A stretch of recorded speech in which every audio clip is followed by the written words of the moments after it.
नमस्कार विद्यार्थी मित्रांनो, आपण आजच्या भागामध्ये बघणार आहोत geometric construction.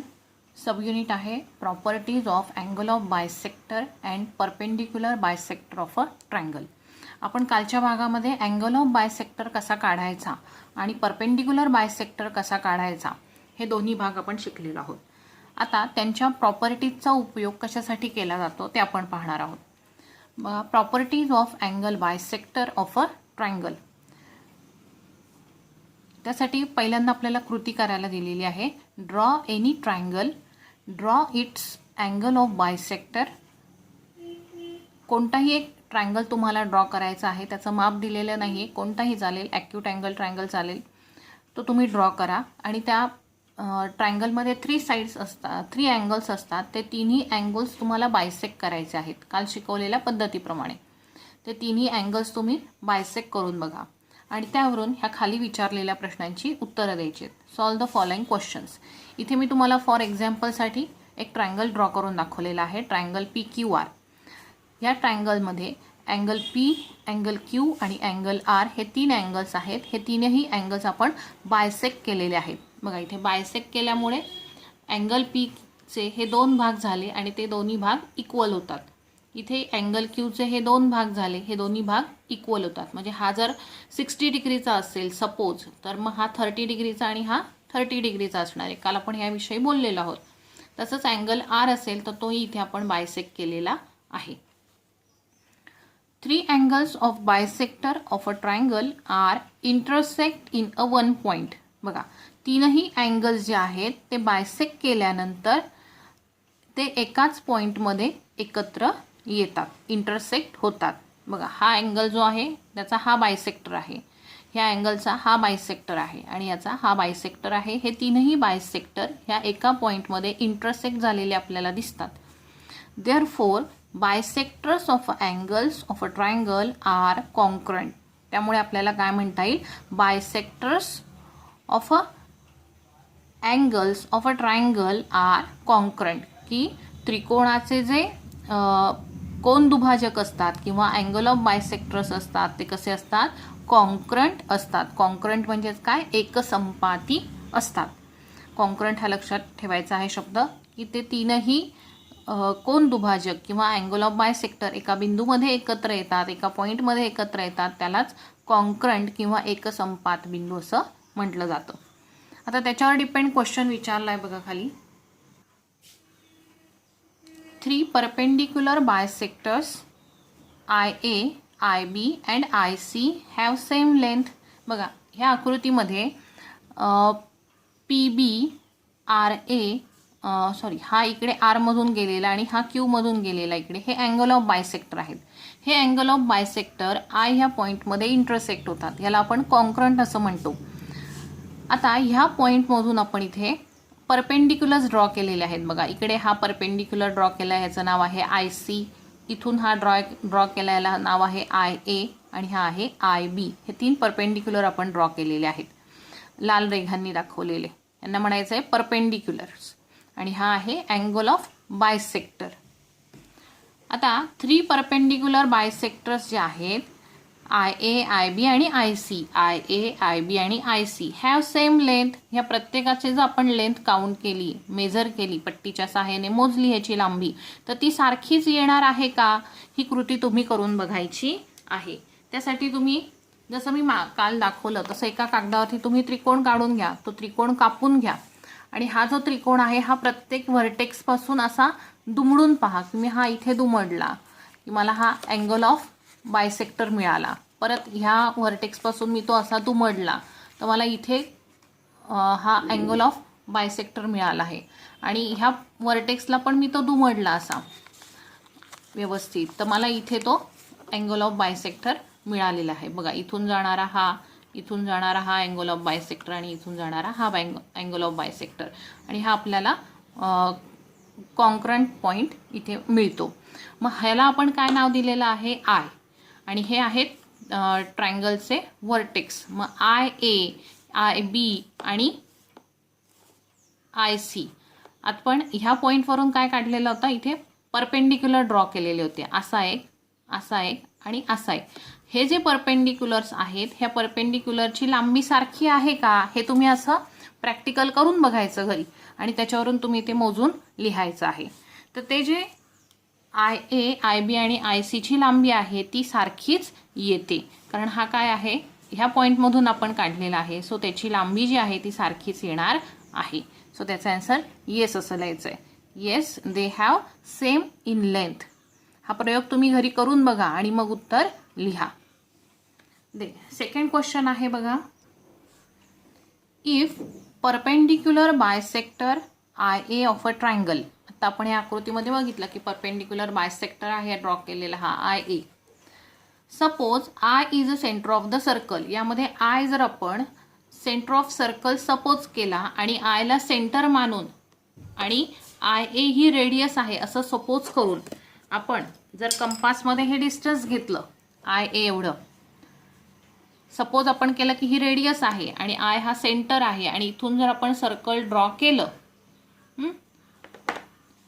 Then can we draw a circle which passes through 3 sides of a triangle. तर आपण I हा सेंटर घेऊन आणि IA एवढी रेडियस घेऊन जर इथे सर्कल ड्रॉ केलं तर ते सर्कल ह्या ट्रायंगलच्या तिन्ही साइड्सला स्पर्श करून जाईल का? तर जाईल. तुम्ही ही सुद्धा कृती करून पहा. त्याचं उत्तर सुद्धा काय येईल? येस, की इथं आपण ड्रॉ केलेलं जे सर्कल असेल ते ह्या साईडला पण टच करेल, ह्या साईडला पण टच करेल आणि ह्या साईडला सुद्धा टच करेल. हा जो आपण सेंटर सपोज केला तर. देन नेक्स्ट पॉइंट आहे बघा. Properties of perpendicular bisector of a triangle. आता आपण काय बघितला? अँगल बायसेक्टरच्या प्रॉपर्टीज बघितल्या. आता आपण बघतोय परपेंडिक्युलर बायसेक्टरच्या properties. So draw any acute angle triangle, right angle triangle and obtuse angle triangle. आपण कोणत्याही मापाचा एक acute angle triangle. Acute angle triangle म्हणजे एक लघुकोन, दुसरा राईट अँगल ट्रायंगल म्हणजे काटकोन आणि तिसरा ऑब्ट्यूज अँगल ट्रायंगल म्हणजे विशाल कोन काढून घ्यायचा आहे. Then draw perpendicular bisector of each side of triangle. त्या ट्रायंगलच्या प्रत्येक साईडमधून आपल्याला एक परपेंडिक्युलर बायसेक्टर ड्रॉ करायचा आहे. तो आपण कालच्या भागामध्ये शिकलेलो आहोत की दिलेल्या सेगमेंटचा परपेंडिक्युलर बायसेक्टर कसा काढायचा. त्याच पद्धतीने ट्रायंगलची ज्या सेगमेंट्स असतात, 3 सेगमेंट्स असतात, त्या प्रत्येक सेगमेंटचा परपेंडिक्युलर बायसेक्टर आपल्याला काढायचा आहे. आता त्यावर डिपेंड क्वेश्चन काय आहे बघा. Each perpendicular bisector of a triangle is concurrent. की ट्रायंगलमध्ये जे 3 परपेंडिक्युलर बायसेक्टर आपण ड्रॉ करणार आहोत ते कॉन्क्रंट असतील का? कॉन्क्रंट म्हणजेच काय? एकसंपाती. ते एका बिंदूमधून जाणारे असतील का? बघा मी त्यासाठी तुम्हाला आकृत्या दाखवते. बघा ह्या आकृत्या आहेत. हा आहे ॲक्यूट अँगल ट्रायंगल की ह्याचे सगळे कोन कसे असतात? लेस दॅन 90 डिग्री. प्रत्येक अँगल जो असतो तो लेस दॅन 90 डिग्री असतो. आता ह्याची प्रत्येक सेगमेंट XY सेगमेंटला इथे आपण परपेंडिक्युलर बायसेक्टर काढलेला आहे. निम्म्यापेक्षा जास्त अंतर घेऊन आपण कंस काढतो आणि तिथून जाणारी लाईन काढतो, त्याला परपेंडिक्युलर बायसेक्टर म्हणतो. तशी काढली आहे. XZ ला पण परपेंडिक्युलर बायसेक्टर काढली आणि YZ ला पण काढली. मग हे जे तिन्ही परपेंडिक्युलर बायसेक्टर आहेत हे कॉन्क्रंट आहेत का? आहेत. ते एकाच बिंदूमधून जात आहेत. सो ह्याला काय म्हणायचं आहे? कॉन्क्रंट. पॉईंट ऑफ कॉन्क्रन्स तो आपण C ने दाखवलेला आहे. इथे बघा राईट अँगल ट्रायंगल आहे. इथे सुद्धा आपण 3 परपेंडिक्युलर बायसेक्टर्स काढलेले आहेत. ते सुद्धा एकाच पॉईंटमधून जातात.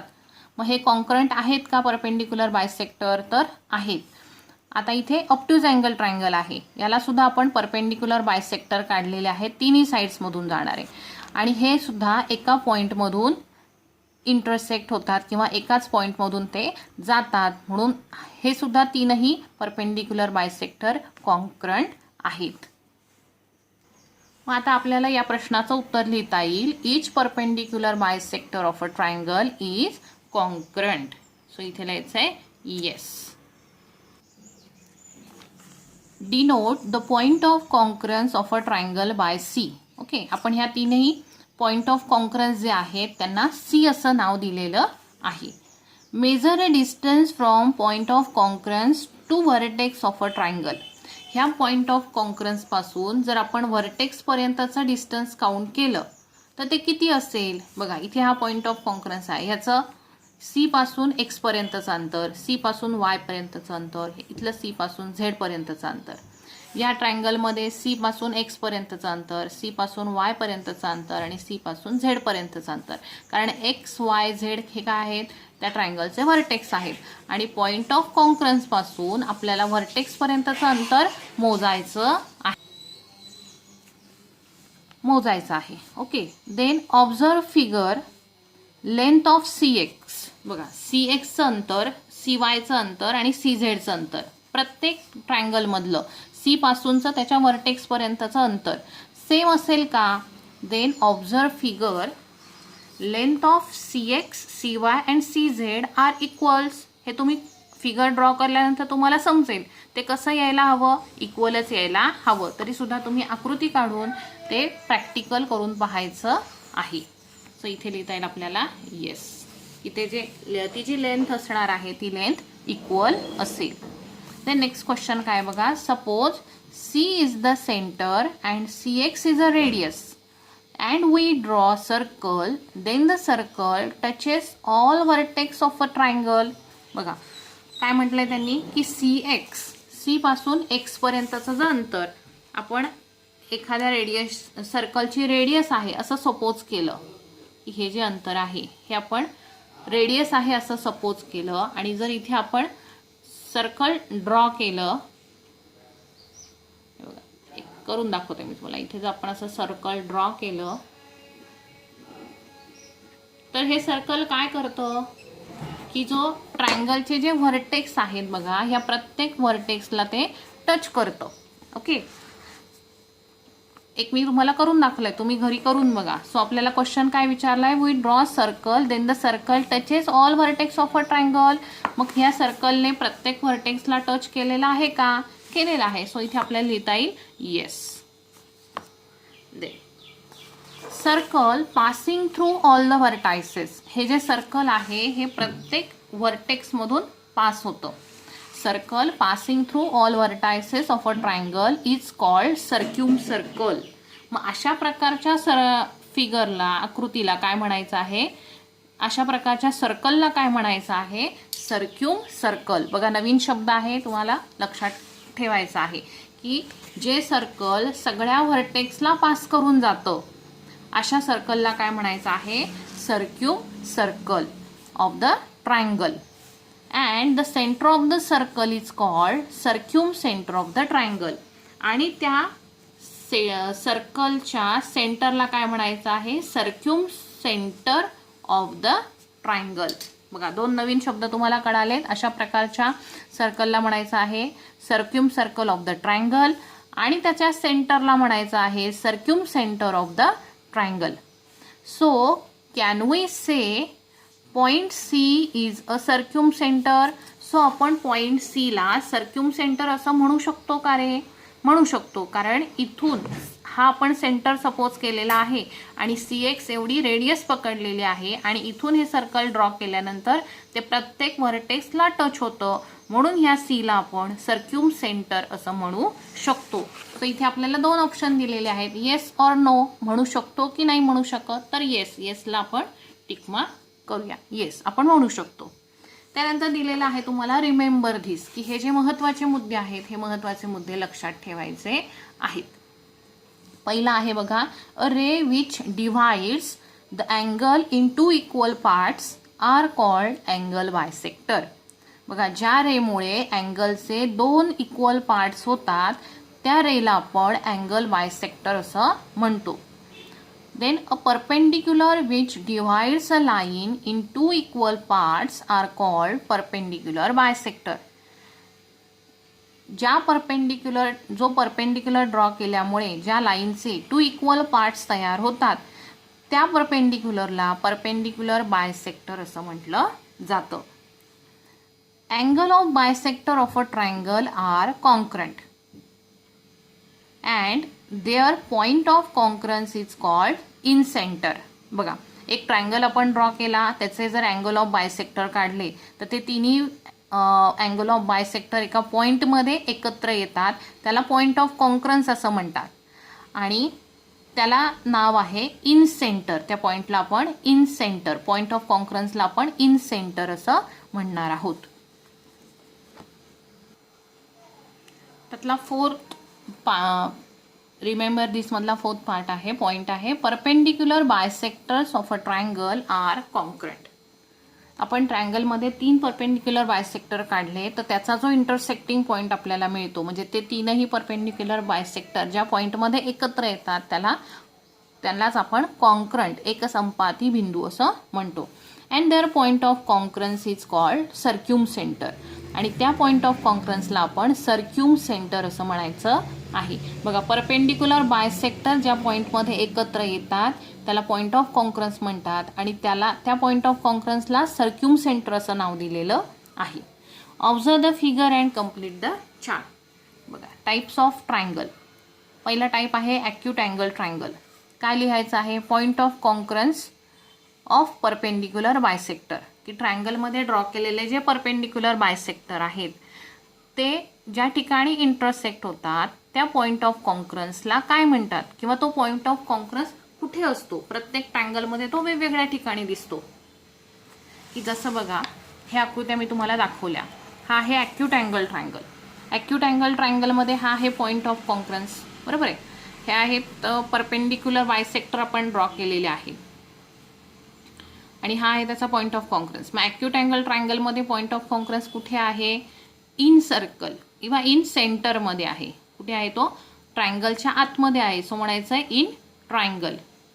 देन राईट अँगल ट्रायंगलमध्ये पॉईंट ऑफ कॉन्करन्स कुठे आहे? On the hypotenuse. कुठे आहे? ऑन द हायपोटेनस किंवा सेंटर ऑफ द हायपोटेनस. आणि ऑप्ट्यूज अँगल ट्रायंगलमध्ये पॉईंट ऑफ कॉन्करन्स कुठे आहे? Outside the triangle. कुठे आहे? Outside the triangle. सो या प्रकारे आपण उत्तरे लिहायची. ॲक्यूट अँगल ट्रायंगलमध्ये point of concurrence inside the triangle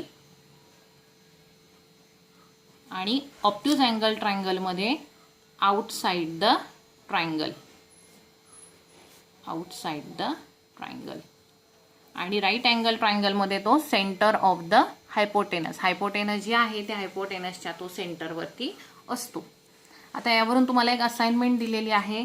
draw any right angle triangle, draw its perpendicular bisector and show its point of concurrence by C.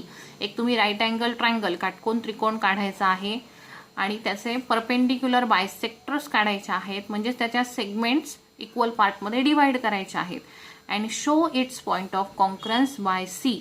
आणि ते परपेंडिक्युलर बायसेक्टर ज्या ठिकाणी इंटरसेक्ट होतात तो पॉईंट ऑफ कॉन्करन्स सी ने दाखवायचा आहे. म्हणजे तुमची आकृती या प्रकारे यायला हवी.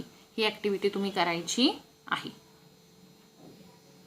आजचा भाग आपण इथेच संपवतो.